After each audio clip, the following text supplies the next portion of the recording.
네가 만일 하나님의 아들이면 내려와 봐라. 네가 만일 하나님의 아들이면 하나님이 너를 그냥 두시겠느냐? 구원하실 것이다.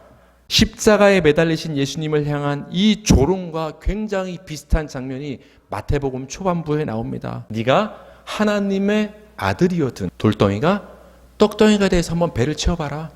네가 하나님의 아들이어든 떠내려도 하나님께서 천사를 통해서 받쳐줄 것이다. 십자가에 매달린 예수님을 향한 사람들의 조롱과 굉장히 같지 않습니까? 마귀는 무엇을 가지고 지금 시험하는 거예요? 예수님의 정체성의 문제를 가지고 시험하는 거예요. 예수님의 정체성이 뭐예요? 하나님의 아들. 네가 하나님의 아들이거든 이렇게 해봐라. 네가 하나님의 아들이거든 이렇게 돼야 정상이지 않겠느냐.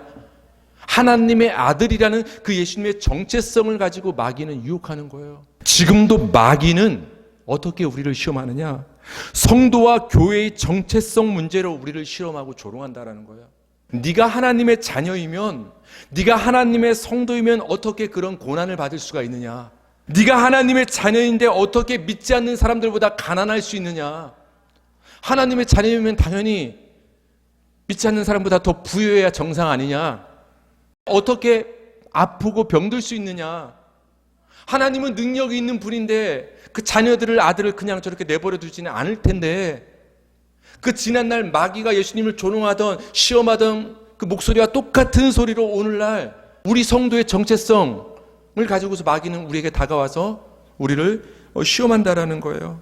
예수님이 조롱받고 십자가에 매달려 죽으셨다고, 하나님이 잠시 내버려 두셨다고 예수님이 하나님의 아들이 아닌 것은 아니에요. 마찬가지로 여러분이 세상의 눈으로 봤을 때 때로는 어렵고 고난당하고 하나님이 내버려 둔 것 같은 모습을 하고 있을지라도 여러분이 하나님의 자녀가 성도가 아닌 것은 아니라는 거예요. 예수님은 영광 중에서도 하나님의 아들이시고 십자가 중에서도 하나님의 아들이신 거예요. 마찬가지예요. 여러분은 좋은 모습일 때도 하나님의 아들이고 세상이 봤을 때 볼품없는 모습일지라도 여전히 변함없이 하나님의 아들이 된다라는 거예요.